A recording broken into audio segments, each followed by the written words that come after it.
You know those rom-coms where the clumsy girl spills coffee on the handsome billionaire and they fall in love over apologies and napkins? This isn't that.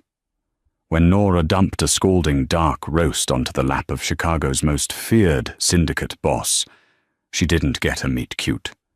She got a death sentence, or so she thought, because Leo Castiglione didn't pull a gun. He wiped his slacks, looked her dead in the eye, and handed her a bill she could only pay with her time. The espresso machine at grind and press hissed like a dying lung. It was 3 p.m. on a Tuesday, the kind of bleak, rain-soaked Chicago afternoon that made the sky look like bruised iron. Nora wiped the steam from her forehead with the back of her wrist. Her apron smelled of sour milk and roasted beans. Her feet throbbed in her cheap sneakers. She had a sociology paper due in 12 hours, rent due in 4 days, and exactly $42 in her checking account. She didn't have the energy to care when the bell above the door chimed. Usually the afternoon rush was a blur of tailored suits and frantic paralegals barking orders for oat milk cortados. But when the door opened this time, the ambient noise in the cafe, the clatter of ceramic, the low hum of conversation, the jazz playing off Spotify, didn't just fade. It evaporated. Nora looked up from tamping espresso. 3 men had walked in. 2 of them were built like freight trains, wearing overcoats that bulged unnaturally at the ribs. They flanked the man in the middle. Leo Castiglione didn't look like a mob boss from the movies. He wasn't chewing a cigar, and he wasn't wearing a flashy pinky ring. He wore a charcoal wool suit that probably cost more than Nora's college tuition. His dark hair was neatly cut, his jaw shadowed by late-day stubble. He looked like a weary investment banker, except for his eyes. They were completely flat. Dead, assessing, and utterly devoid of warmth. The paralegals at the window tables suddenly found their laptops fascinating. A man reading the Tribune folded it and quietly slipped out the side door. 2 black coffees, one of the human freight trains grunted, stepping up to the register. He pointed a thick finger at Leo, who had taken a seat at a small corner table. And a double macchiato for him. Hot. Bring it over. Nora didn't argue. She rang it up. The man tossed a $50 bill on the counter and didn't wait for change. Her hands were steady as she pulled the shots. She wasn't an idiot. She grew up in the South Side. She knew who ran the ports, who ran the unions, and who ran the streets. The Castiglione family was a ghost story. Chicagoans told each other to explain why certain politicians resigned suddenly, or why certain warehouses burned down in the middle of winter. She poured the steamed milk over the dark espresso, set the ceramic cup on a saucer, and added the 2 black coffees to a tray. Just drop it off and go back behind the counter, she told herself. Nora walked out from behind the register. The floor was slick. Someone had tracked in rain, pooling muddy water near the condiment station. She navigated around a discarded umbrella, her eyes locked on Leo's table. He was reading an email on his phone. He looked bored. She reached the table. 2 black coffees, 1 macchiato. Leo didn't look up. He simply reached out to take the small ceramic cup from the tray.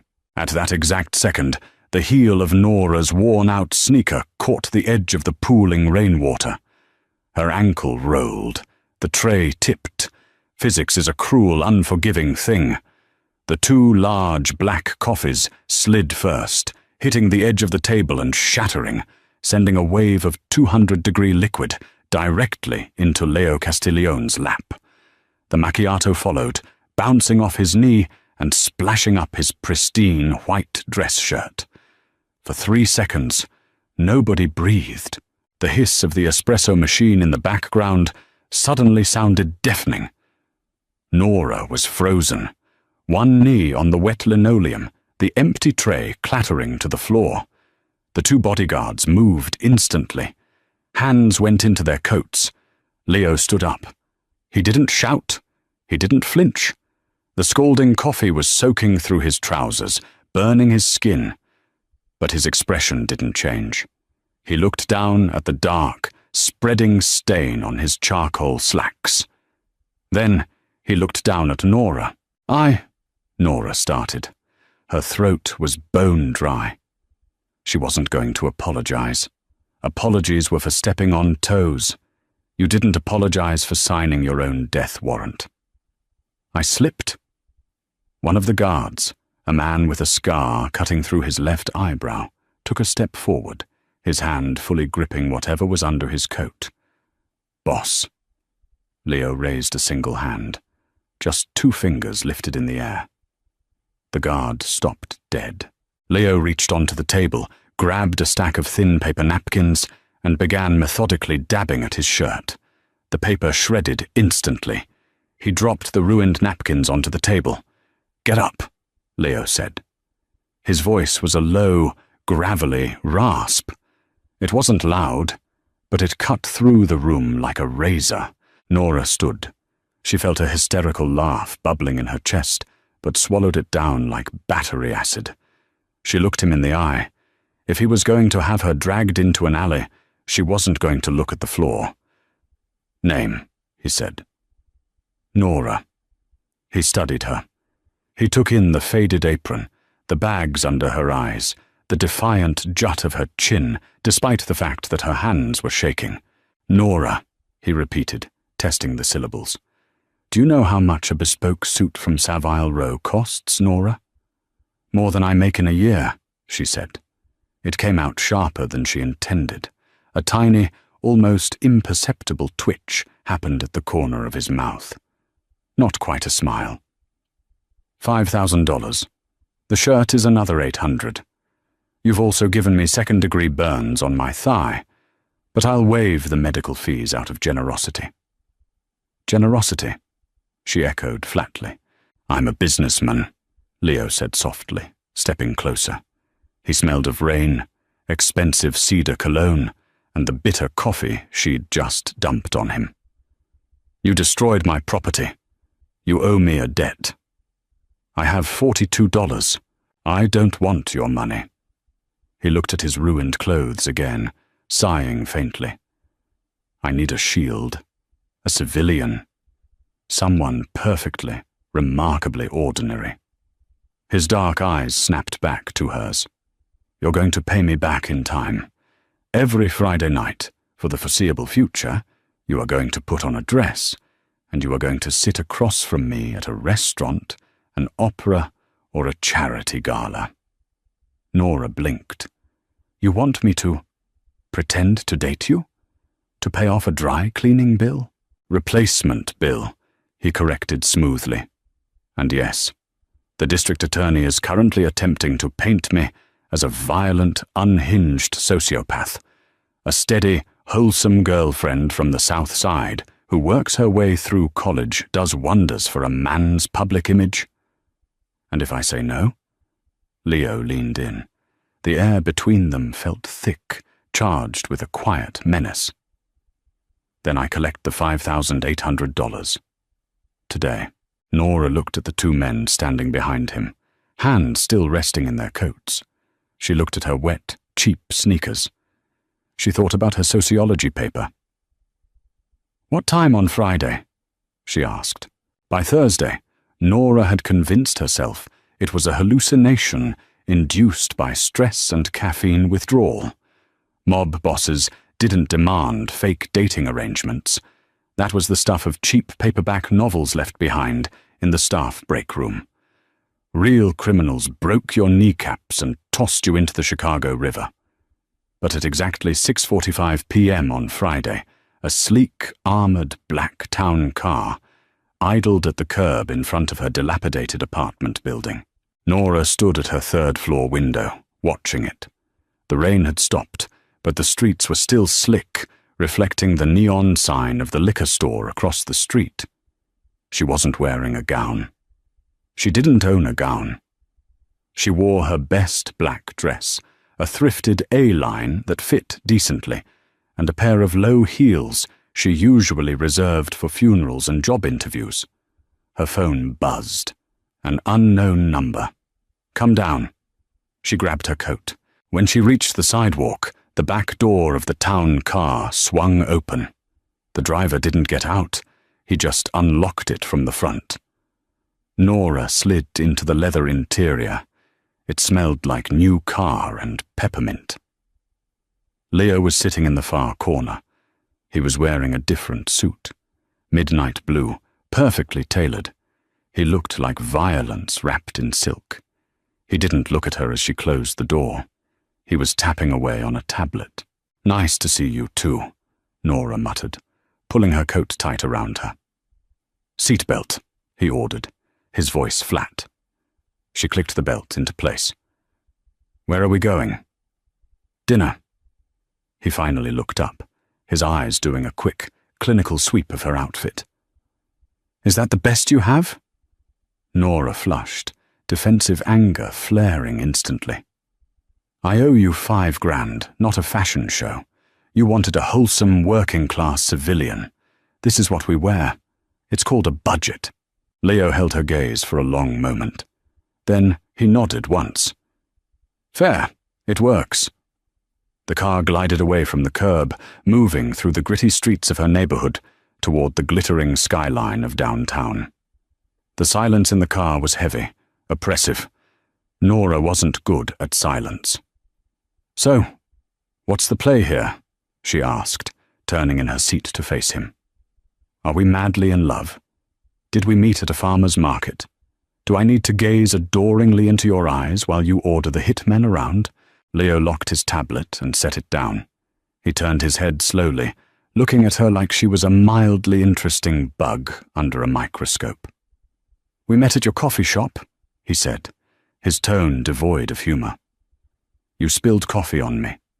I was charmed by your profound lack of grace. I asked you out. You said yes. We have been dating for 2 months. 2 months? Nora scoffed. If I've been dating you for 2 months, why hasn't anyone seen us together until tonight? Because I value my privacy. But recent legal inquiries require me to be more transparent.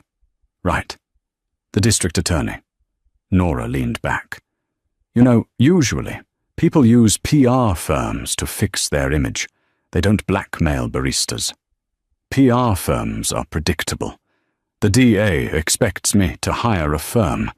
He doesn't expect me to date a woman who buys her clothes by the pound.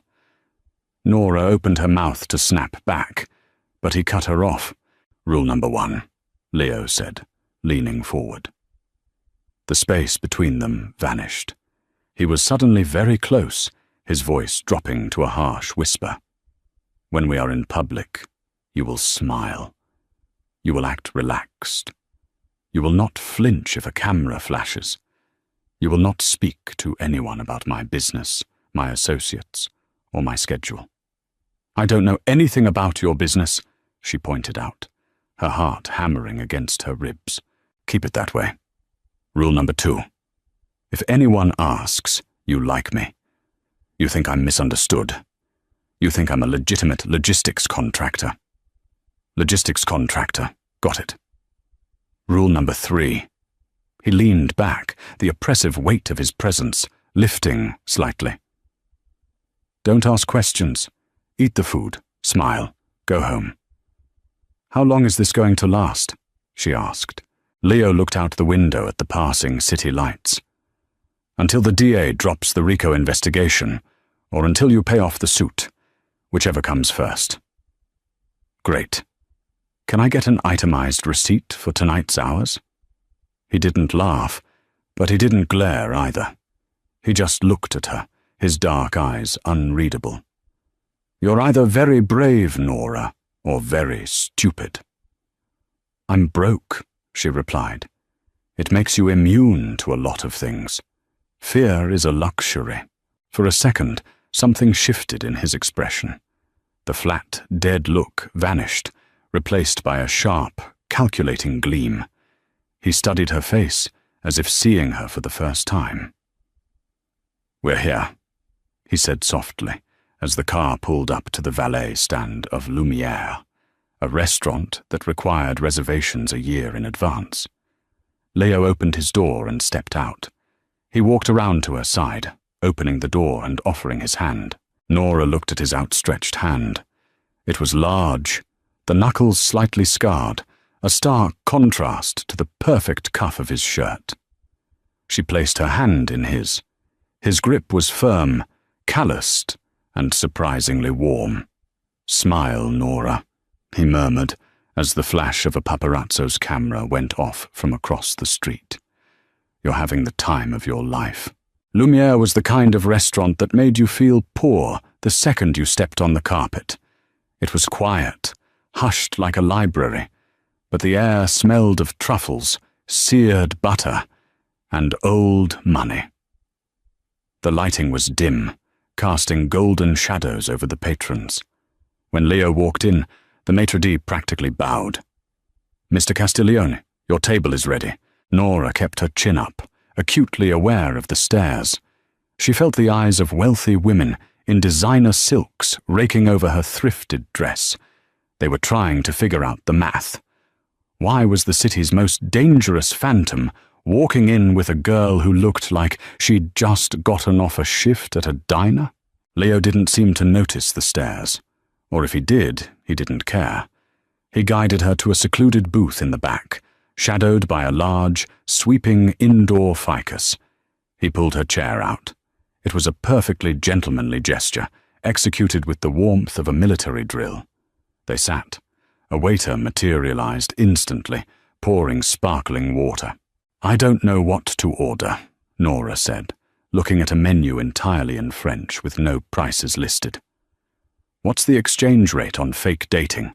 Do I get an appetizer, or does that add another month to my sentence?" Leo picked up his menu. "Order whatever you want. It's on the company." "The logistics company?" "Exactly." Nora set the menu down. "Fine. You order for me. I don't read French, and I'm not going to pretend I do." Leo glanced at her over the top of his menu. "You don't care about looking uncultured in front of me? You threatened me into a date over spilled coffee. We are way past me trying to impress you, Leo." He gave a slight nod to the waiter, who had been hovering nervously. Leo ordered in rapid, flawless French. The waiter nodded frantically, took the menus, and vanished. "So," Nora said, folding her hands on the white tablecloth. "What do couples like us talk about? Your favorite type of cement for shoes? My sociology thesis?" "You're a sociology major," he noted. It wasn't a question. "Why?" "I want to understand why systems fail people, why communities break down, why guys like you end up running things instead of the actual government." It was a bold thing to say. She knew it. The second the words left her mouth, her stomach tightened. She was pushing her luck. Leo didn't pull a gun. He didn't even look angry. He reached for his water glass. "The government is just the biggest gang on the block, Nora. They just have better PR and a flag. Systems don't fail. They work exactly as they were designed to keep power in the hands of the people who already have it. My family just chose not to wait for permission to take our share. That's a very cynical way to justify organized crime. It's a practical way to justify survival." He looked at her. "You grew up in Canaryville. Your father was a machinist who lost his pension when the factory went bankrupt. Your mother works 2 jobs. You're 30,000 in student debt." Nora froze. The ambient noise of the restaurant seemed to fade. "You looked into me. I am trusting you with my public face," he said calmly. "I don't do blind spots. I know everything about you, Nora Campbell. That's a violation of privacy. That's due diligence." The waiter returned, setting down 2 plates of something small and artistic. Seared scallops sitting on a smear of dark sauce. Nora stared at it. She was starving, but her appetite had suddenly vanished beneath a wave of cold reality. He wasn't just a scary guy in a suit. He was a machine. He had her entire life filed away in a folder somewhere. "Eat," he commanded softly. "I'm not hungry anymore." "You haven't eaten since a stale bagel at 6 a.m. Eat the food, Nora." She looked up at him sharply. "Don't manage me." "I'm not managing you. I'm telling you that you need protein." He picked up his fork. "We have an hour left. If you sit there and pout, people will think we're fighting. Rule number 2, you like me, remember?" Nora picked up her fork. She stabbed a scallop. She took a bite. It was, annoyingly, the best thing she had ever tasted. Butter, garlic, the sea. She closed her eyes for a brief second, unable to stop a soft sigh. When she opened her eyes, Leo was watching her. Not with the cold, dead assessment from before. There was a flicker of something else. Curiosity. "Good?" he asked. "It's fine," she lied, taking another bite. Leo leaned back in his chair. "I didn't expect you to be so stubborn. I didn't expect you to know what a bagel is. I run an empire, Nora. I don't live in a cave." For the next 45 minutes, they ate. They didn't talk much. Leo answered a few brief texts on his phone, and Nora watched the room. She noticed the subtle things, the way Leo's eyes constantly tracked the exits, the way he never sat with his back to the door, the way his left hand always stayed above the table, near his water glass, while his right hand rested out of sight. He lived in a state of constant, low-level paranoia. The realization hit her strangely. He was terrifying, yes, but he was also trapped. When the dessert plates were cleared, Leo dropped a black titanium card on the table. He didn't look at the check. "Time to go," he said. They walked out the same way they came in. The maitre d' bowed again. The cold night air hit Nora's face, a relief after the heavy, perfumed air of the restaurant. The town car was waiting. As they approached, Nora noticed a man standing near the alleyway, adjacent to the restaurant. He was wearing a dark jacket, a baseball cap pulled low. He had a camera with a long lens. Leo saw him too. Without missing a beat, Leo's hand slid to the small of Nora's back. The touch was electric, hot through the thin fabric of her dress. He pulled her flush against his side. "Smile," he murmured into her hair. Nora forced a laugh, looking up at him as the camera flashed rapidly in the dark. For a second, looking into his dark eyes from inches away, the cynical, exhausted mob boss faded, and she just saw a man holding on tight to a lie. He opened the car door. "Get in." The first date was over. She only had the rest of her life to go. The dress arrived at her apartment on Thursday afternoon in a matte black box the size of a coffee table. Nora stared at it, sitting on her scuffed linoleum floor. The delivery man had required a signature, his eyes darting down the peeling hallway wallpaper as if expecting an ambush. She opened the lid. Inside, resting on a bed of dark tissue paper, was a sheath of emerald green silk. It wasn't a dress. It was a weapon. Beside it lay a small velvet case containing a diamond tennis bracelet that caught the dingy overhead light and threw prisms against the wall. A heavy cream-colored card sat on top. The Symphony Gala. 7 p.m. Do not wear the sneakers. Nora threw the card in the trash. She spent 10 minutes pacing her tiny living room, calculating the pawn value of the bracelet against the likelihood of Leo having her legs broken if she sold it. Survival won. When she climbed into the back of the armored town car that evening, she felt like an imposter wrapped in someone else's skin. The silk clung to her ribs, cool and unforgiving. She had spent an hour trying to pin her hair up before giving up and letting it fall around her shoulders. Leo was already in the car. He wore a traditional tuxedo. He looked like the devil attending a board meeting. He looked up from his phone as she slid in. His gaze hit her, stalled for a fraction of a second, and then swept methodically over the dress, the bracelet, the hair. "The fit is correct," he said. It was a statement of fact, not a compliment. "I feel like a hostage in a very expensive ransom video," Nora replied, tugging at the neckline.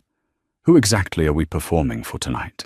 "Chicago's elite," Leo said, setting his phone aside as the car pulled into traffic. "Politicians, judges, real estate developers. The people who call me a parasite in the newspapers and then beg for my money at fundraiser auctions." "Are we expecting the district attorney?" Leo's eyes flicked to the window. The streetlights painted harsh, moving shadows across his jaw. "Harrison Cole will be there. He's running for mayor next year. He needs a dragon to slay to prove he's tough on crime. I am his dragon." "So I'm the maiden?" Leo looked back at her. The corner of his mouth twitched. "You're the proof that the dragon is just a misunderstood businessman who appreciates the arts. Tonight, Nora, you don't just smile. You mingle. You hold my arm. If someone asks how we met, you give them the coffee shop story, but you make it sound endearing. You spilled coffee. I was captivated. We bonded over a mutual love of jazz." "I hate jazz," she lied. "Learn to love it for the next 3 hours. The Symphony Center was a beacon of gold light and marble columns. Photographers clustered behind velvet ropes. When the driver opened the door, the noise washed over them. Shutter clicks, shouted names, the low murmur of extreme wealth." Leo offered his arm. Nora slipped her hand through the crook of his elbow. His muscles were rigid beneath the wool of his tuxedo. "Breathe," he muttered near her ear, his breath warm against her temple. They walked the gauntlet. Nora kept her face carefully neutral, a soft, practiced smile firmly in place. She felt the weight of 100 stairs. They walked into the grand lobby, a sprawling space dominated by a massive chandelier and waiters carrying trays of champagne. For the first hour, it was surprisingly tedious. Leo introduced her to men with graying hair and expensive dental work. He called her My Nora. She played the part. She smiled, she nodded. She deflected questions about her background by talking about her sociology studies at DePaul. She noticed how the men deferred to Leo. It wasn't respect. It was fear, thinly veiled by polite society's rules. Then the temperature in the room seemed to drop. Nora felt Leo's arm tighten abruptly under her hand. She followed his gaze. A man was cutting through the crowd, parting it like a ship through water. He was tall, perfectly groomed, with a politician's practiced smile that didn't reach his flat, grey eyes. "District Attorney Cole," Leo said smoothly as the man approached. "Leo." Cole didn't offer his hand. He looked at Nora, his gaze sticky and invasive. "I see you've brought a shield tonight.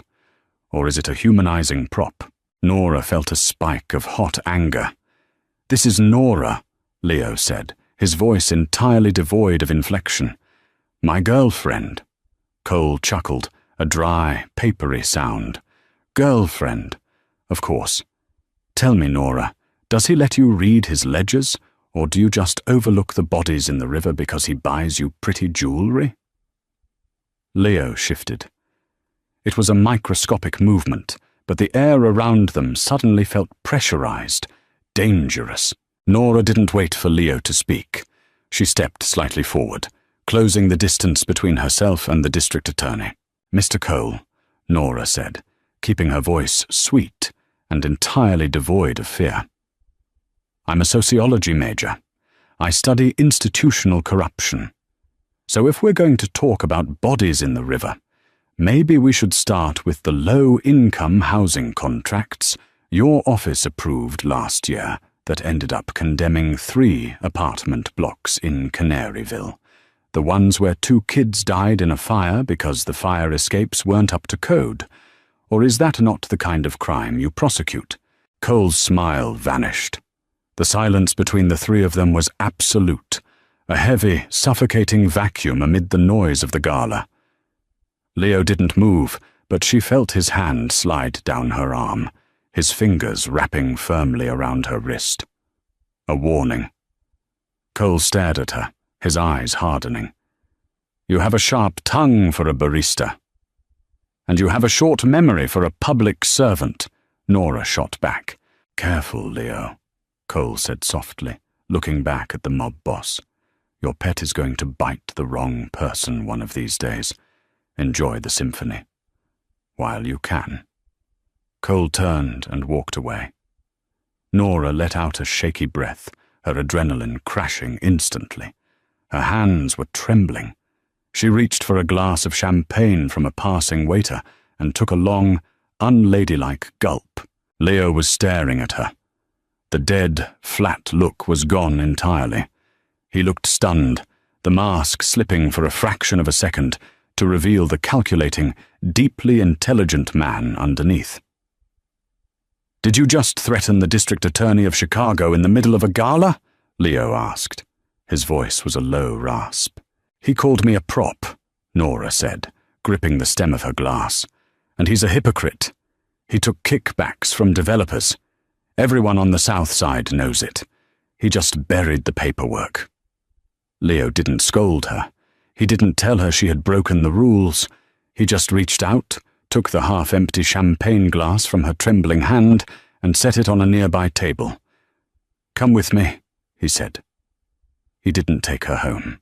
The town car bypassed her neighborhood entirely, gliding toward the affluent, hyper-modern high-rises bordering Lake Michigan. Nora didn't ask questions. The adrenaline from the encounter with Cole was fading, leaving behind a cold, hollow exhaustion.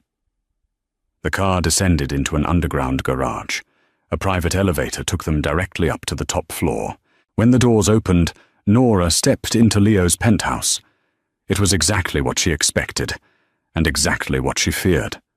It was massive, walled with floor-to-ceiling glass, overlooking the dark expanse of the lake. The floors were dark hardwood. The furniture was minimal, angular, and expensive. It looked like a luxury hotel suite. It didn't look like anyone lived there. There were no books, no photographs, no clutter.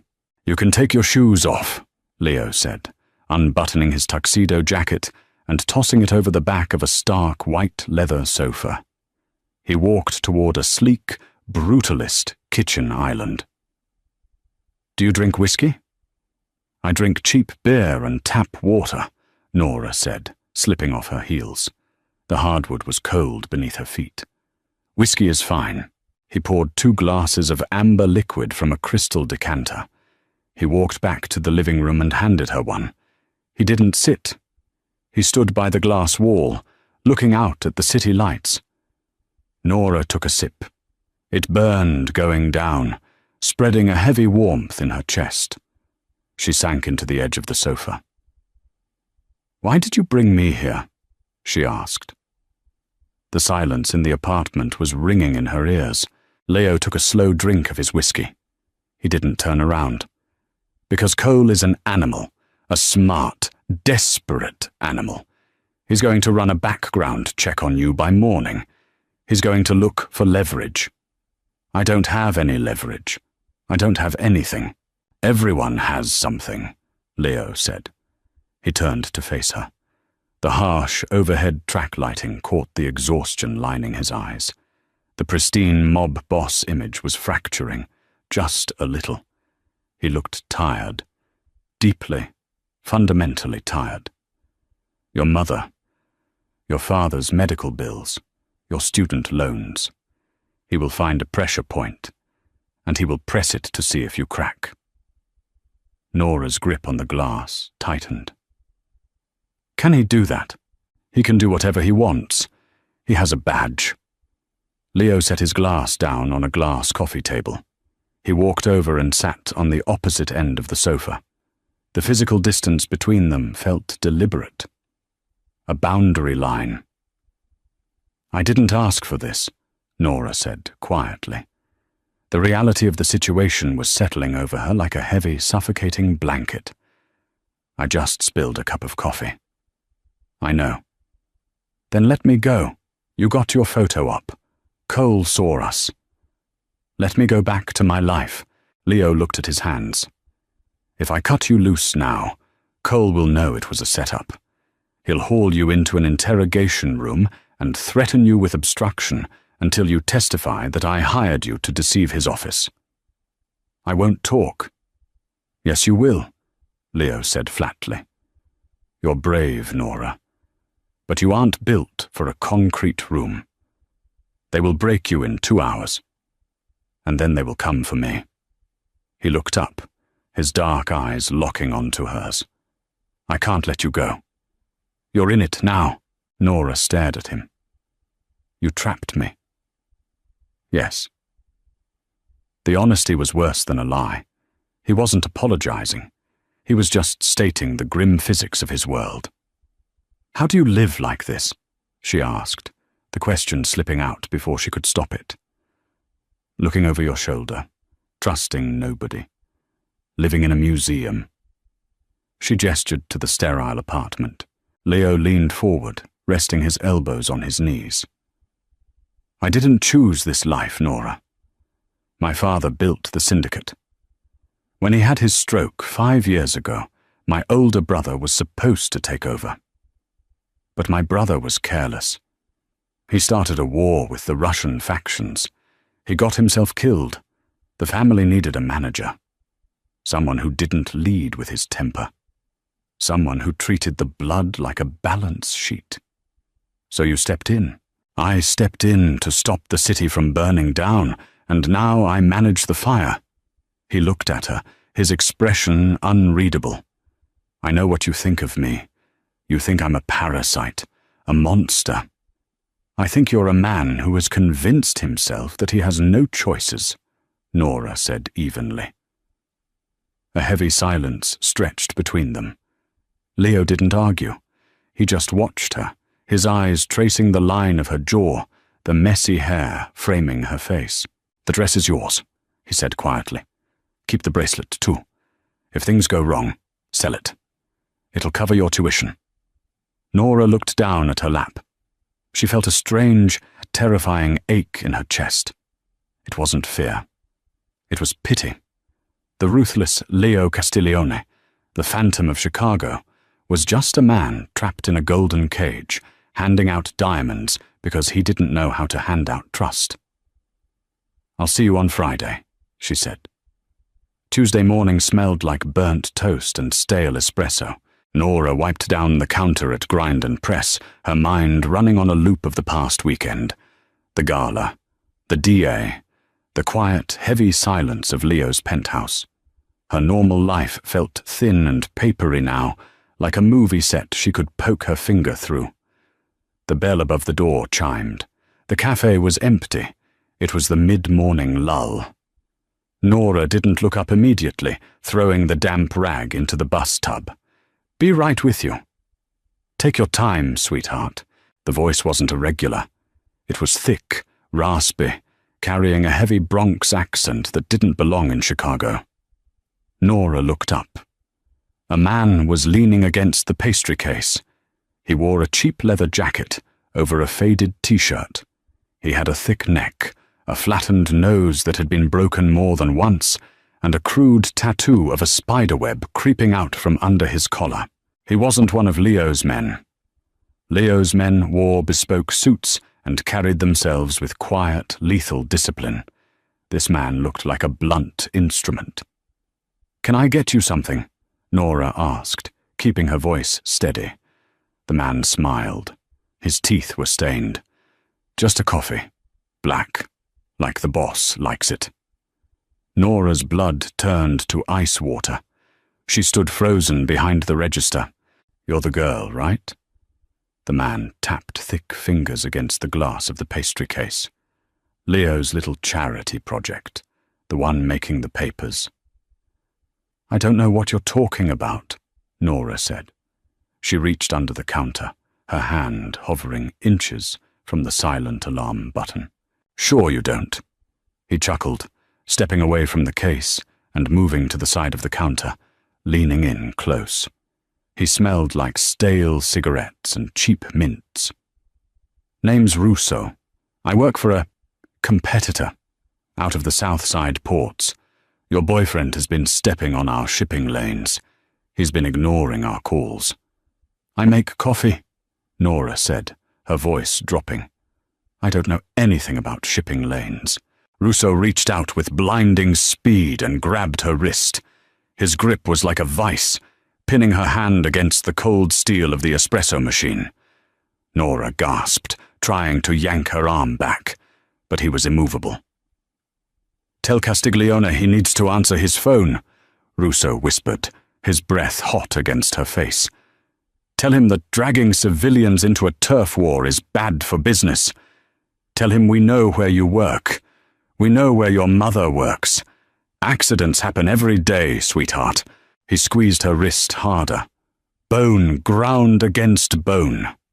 Nora gritted her teeth, refusing to scream. She stared directly into his eyes, matching his aggression with sheer, panicked defiance. Russo smiled, a slow, ugly thing. He let go of her wrist, stepping back. "Have a nice shift," he said. He turned and walked out of the cafe, the bell chiming cheerfully behind him. Nora collapsed against the counter, clutching her wrist. It was already turning a mottled purple. She was shaking so hard she could barely breathe. The illusion of safety was gone. The fake dating, the fancy dinners, the witty banter. It was all a paper shield. The real monsters were at the door. She didn't call the police. She knew better. She pulled her phone from her apron pocket and dialed the number she had sworn she would only use for scheduling dates. It rang once. "Nora," Leo answered. His voice was clipped, businesslike. "A man named Russo was just here," Nora said. Her voice cracked. She hated it. She hated how weak she sounded. Total silence on the line. The ambient background noise of a busy street on Leo's end vanished, as if he had stepped into a soundproof vault. "Are you hurt?" The question was quiet, terrifyingly quiet. He grabbed my wrist. "He said to tell you to answer your phone about the shipping lanes. He threatened my mother." "Stay exactly where you are," Leo said. "Do not go into the alley. Do not lock the front door. Lock yourself in the manager's office. I am 10 minutes away." The line went dead. Nora did what she was told. She flipped the sign to closed, locked the door to the small back office, and sat on the floor with her knees pulled to her chest, watching the doorknob. 8 minutes later, she heard the heavy thud of the cafe's back door being kicked open. "Nora!" It was Leo. She unlocked the office door and pushed it open. Leo was standing in the hallway, flanked by 2 of his massive bodyguards. He wasn't wearing a suit jacket. His tie was loosened, his sleeves rolled up, revealing heavy scarring along his forearms. He looked entirely different. The polished veneer was stripped away. This was the wolf. He stepped into the small office, crowding the space. He didn't ask if she was okay. He reached down and took her hand, his fingers gently pushing up the sleeve of her sweater. He stared at the dark, blooming bruises in the shape of fingers wrapping around her pale skin. A muscle feathered in his jaw. The temperature in the room seemed to plummet. "Russo," Leo said softly, almost to himself. "The Moretti family." "He said accidents happen," Nora whispered. Leo let go of her wrist. He turned to one of his men. "Find Russo. Put him in a car. Take him to the warehouse. Call Moretti and tell him his shipping lanes just got closed permanently." "Yes, boss," the man grunted, turning instantly and jogging out the back door. Leo turned back to Nora. The cold fury in his eyes softened, just a fraction, as he looked at her pale face. "Grab your coat," he ordered. "I have a shift." "Your shift is over. Your job here is over." He stepped closer, crowding her against the cheap metal desk. "They touched you to send me a message. That means you aren't a prop anymore, Nora. You're a target." "So what happens now?" she asked, her voice shaking. Leo reached out. His large hand hovered for a second before cupping her jaw. His thumb brushed lightly against her cheekbone. It was the most gentle, human touch she had ever felt from him. "Now," Leo said, his voice a low, gravelly promise. "I protect what is mine." Packing up a life takes embarrassingly little time when you don't own anything of value. Nora shoved her textbooks, her laptop, and 3 weeks' worth of clothes into 2 duffel bags. Dominic, a bodyguard built like a bank vault, stood by the door of her apartment. He didn't judge the peeling paint. He didn't comment on the leaky radiator clanking in the corner. He just carried the bags down to the idling SUV with silent, professional efficiency. By sunset, Nora was back in Leo's penthouse. It didn't feel like a sanctuary. It felt like a fishbowl suspended 1,000 feet above the concrete. "Your mother is secure," Leo said. He was standing by the kitchen island, loosening his tie. He hadn't changed out of his suit yet. The harsh track lighting cast long shadows beneath his cheekbones, highlighting the exhaustion carved into his face. Nora paused halfway across the living room. "What do you mean, secure?" She was transferred to a different hospital branch in the suburbs this afternoon, a private facility. Better pay, gated parking, 24-hour security. I bought out the remainder of her mortgage in Canaryville. She thinks it was a bank error in her favor. She's safe. Nora stared at him. The sheer scale of his power, the casual way he could rewrite reality with a few phone calls, was paralyzing. She felt a sudden, sharp sting behind her eyes. It wasn't gratitude. It was the overwhelming realization of her own helplessness. "You didn't have to do that," she said, her voice tight. "Yes, I did." Leo poured a glass of water and drank it in one long swallow. Russo threatened her. The Moretti family operates on leverage. I removed their leverage. And what about my leverage? The debt? Leo set the glass down. The clink of crystal against granite echoed in the vast, empty room. He looked at her, his dark eyes unreadable. "The parameters of our arrangement have changed. You aren't paying off a suit anymore, Nora. You're staying alive." "I don't like being managed, Leo." "I don't care what you like." The words were harsh, but his tone lacked its usual cold authority. He sounded frayed. "You are going to sleep in the guest suite. You are going to take your classes online. If you need anything, Dominic will get it.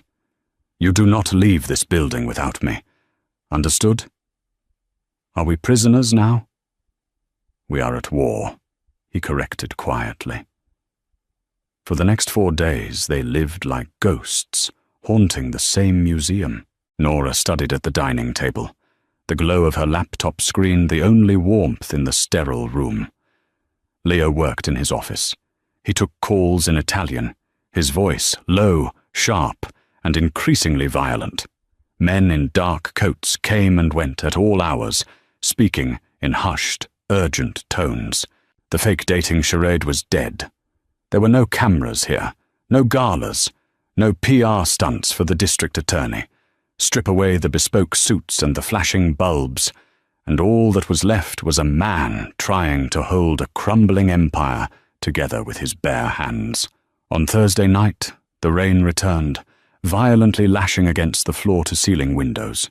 Nora was in the kitchen, brewing a pot of cheap drip coffee she had asked Dominic to buy.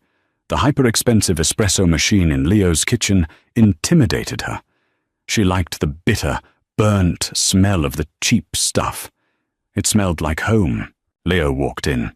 He had stripped off his jacket and dress shirt, wearing only a plain white undershirt and suit trousers.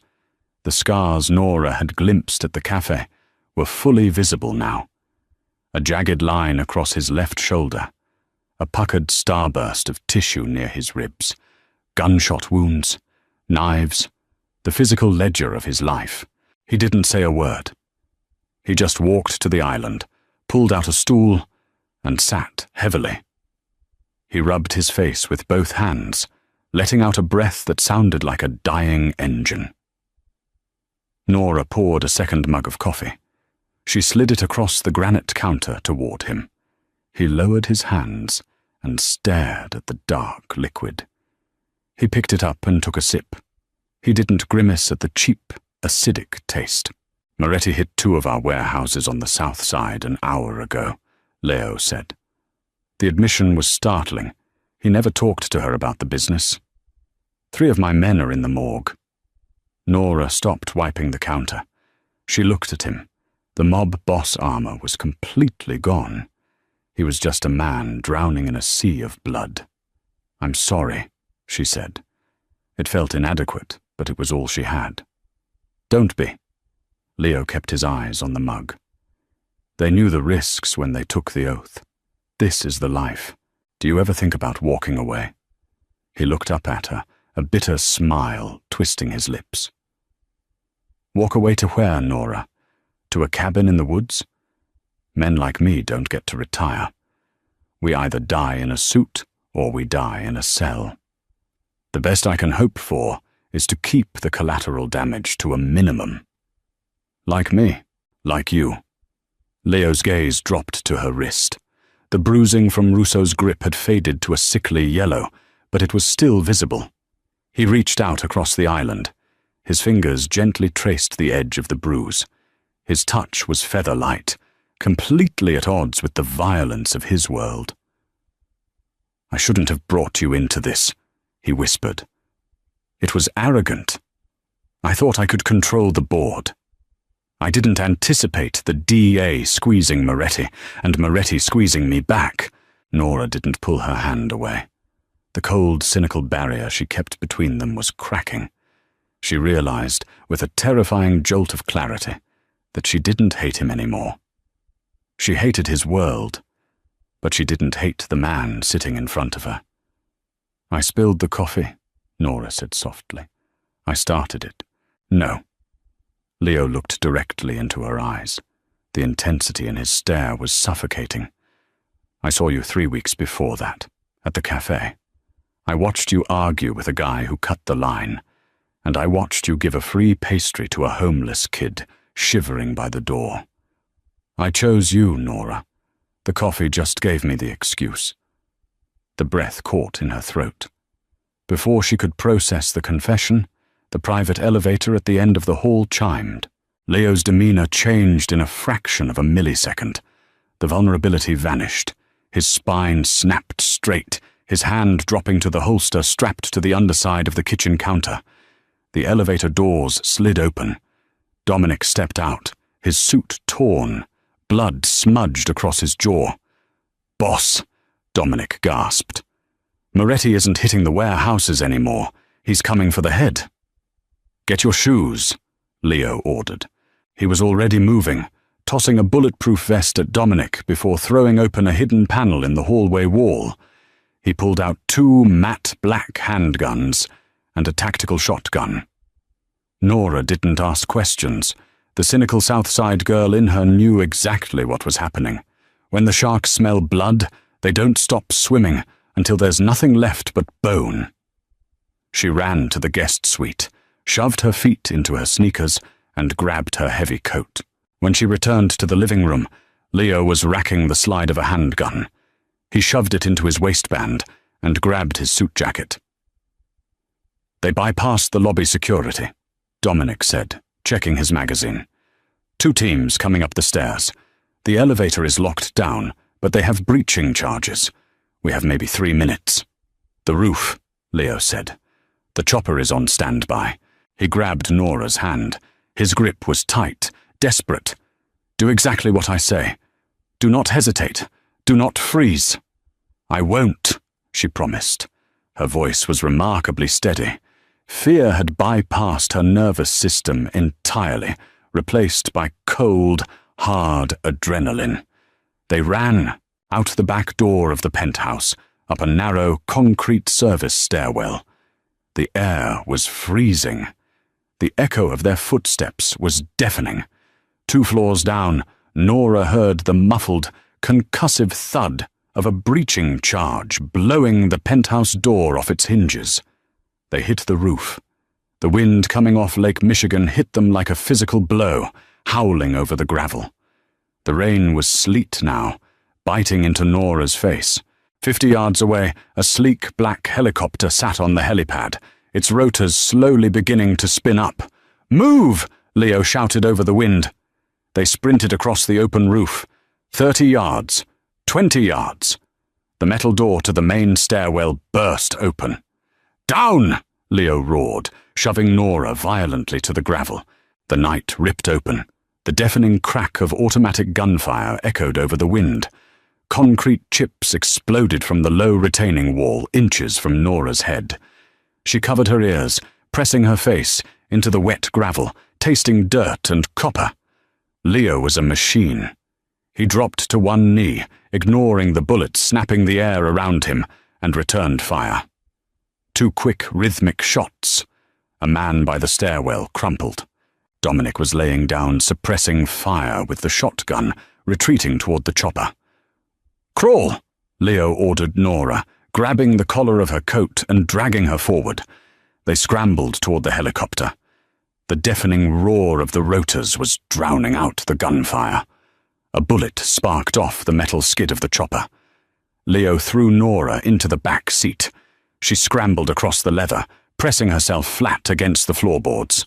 "Go!" Leo shouted to the pilot, jumping in and dragging Dominic up behind him. The helicopter banked hard, lifting off the pad just as the remaining gunmen breached the roof. Bullets peppered the armored underbelly of the chopper, pinging like deadly hail. As they ascended into the stormy sky, the city dropping away beneath them, the chaotic noise faded into the steady mechanical thrum of the engine. Nora sat up slowly. Her hands were shaking violently now. The adrenaline was crashing, leaving a cold, sick horror in its wake. She looked at Leo. He was leaning against the cabin wall, his eyes closed. His breathing was shallow. Nora's eyes dropped. A dark, spreading stain was pooling on the left side of his suit jacket, right below the ribs. "Leo." Her voice was a strangled whisper. He opened his eyes. He looked down at the blood. He didn't look panicked. He looked annoyed. "Through and through," he muttered, pressing his hand against the wound. "Hit a vest seam." "We need a hospital," Nora said, panicking, looking at Dominic. "No hospitals," Dominic grunted, wrapping a makeshift tourniquet around his own bleeding arm. "Moretti will have spotters at every ER. We have a safe house in Rockford. Medical supplies are there." The flight took 40 minutes. It felt like 4 lifetimes. Nora knelt on the floorboards, pressing her hands over Leo's to apply pressure to the wound. The blood was hot, sticky, seeping between her fingers. "Keep your eyes open," she ordered, her voice cracking. "Rule number 4, Leo. You don't get to die on my watch." A faint, blood-stained smile touched his lips. "Ordering me around, Nora?" "Someone has to. You're bleeding on my thrifted coat." The chopper landed in an abandoned airfield an hour outside the city. A waiting SUV rushed them to a sprawling, heavily fortified farmhouse hidden in the woods. For the next 2 hours, it was a blur of iodine, gauze, and agony. Leo's private doctor, a man who asked no questions and drank heavily from a flask, dug the remaining bullet fragments out of Leo's side on a stainless steel kitchen table. Nora didn't leave the room. She held Leo's good hand. He crushed her fingers when the pain spiked, but he never screamed. When it was over, and the doctor had stitched him up and pumped him full of antibiotics and morphine, Leo was moved to a bedroom on the 2nd floor. Nora sat in a hard wooden chair beside the bed. The storm raged outside, rattling the window panes. Leo was awake. The morphine made his eyes heavy, stripping away the last remnants of the ruthless syndicate boss.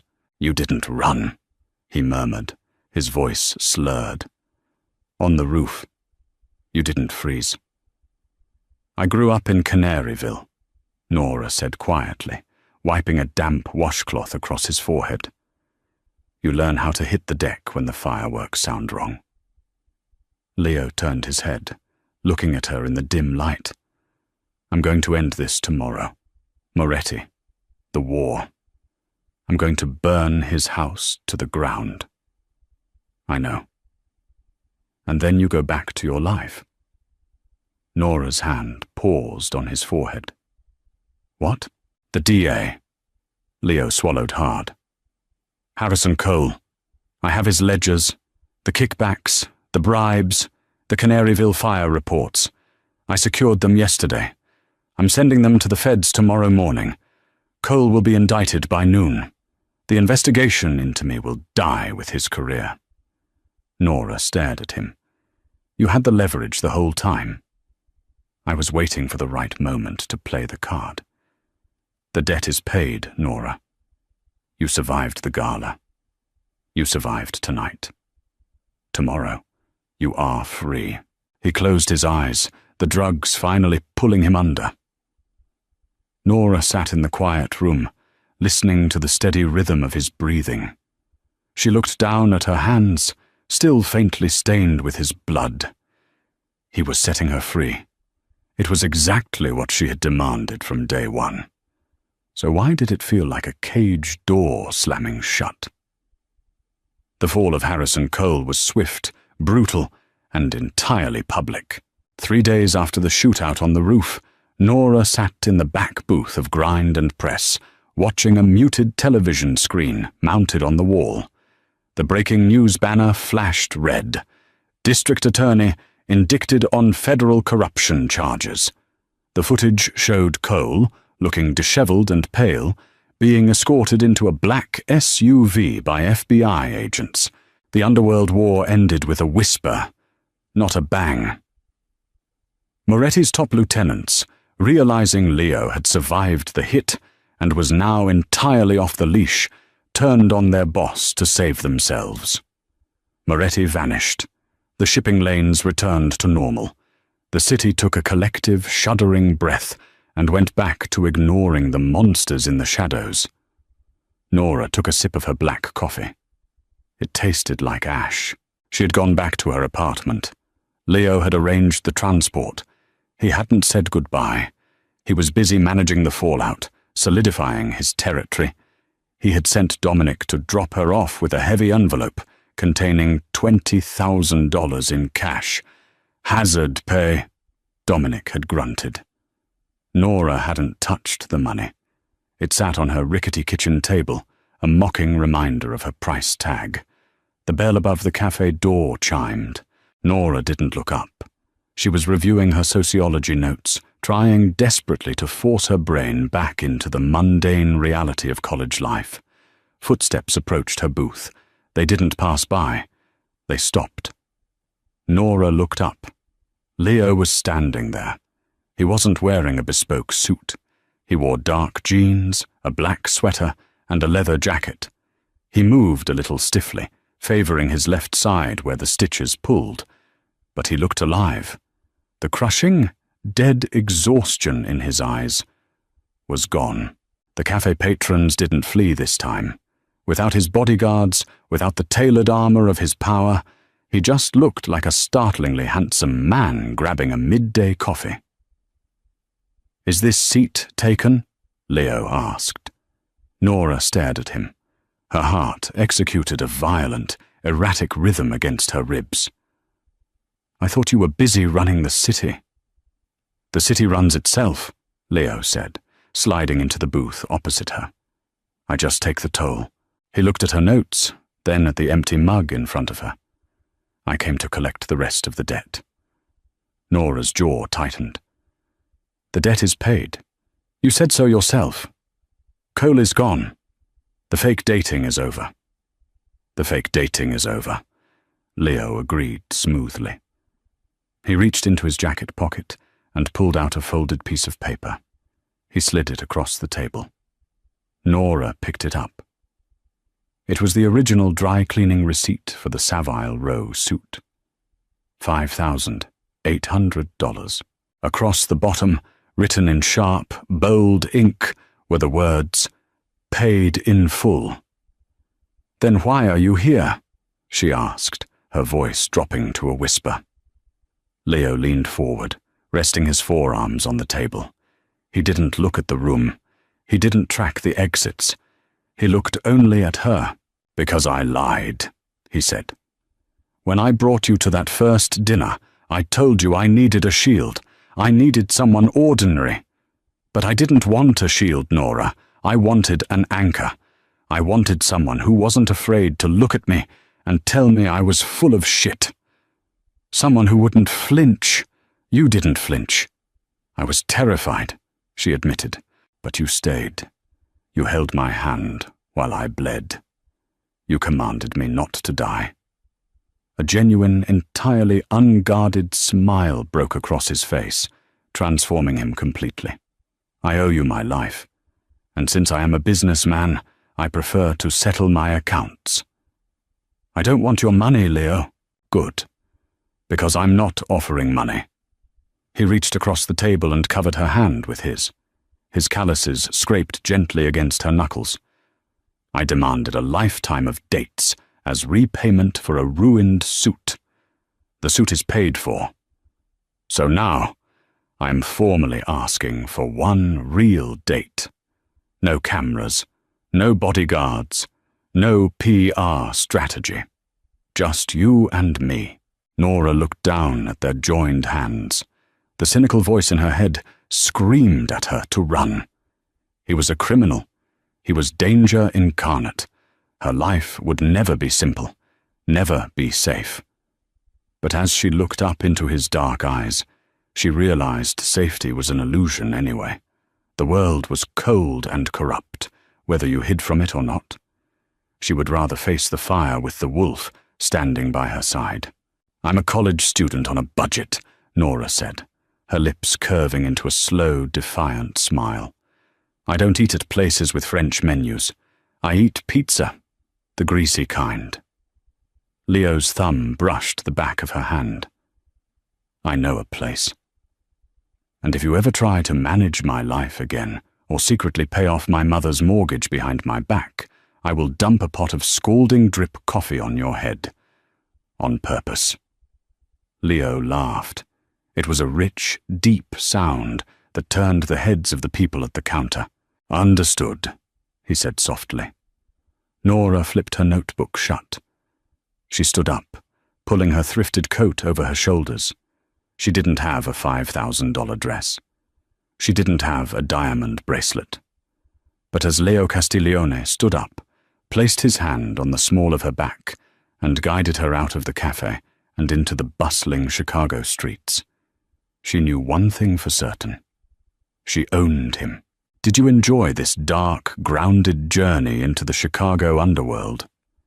Nora and Leo's story proves that sometimes the most dangerous thing you can do isn't spilling coffee on a mob boss. It's stealing his heart. If this cynical, high-stakes romance kept you on the edge of your seat, hit that like button and share it with your fellow romance addicts. Don't forget to subscribe and ring the bell so you never miss our next full-length audio drama. Drop a comment below. What would you do if you owed a debt to Leo Castiglione? See you next time.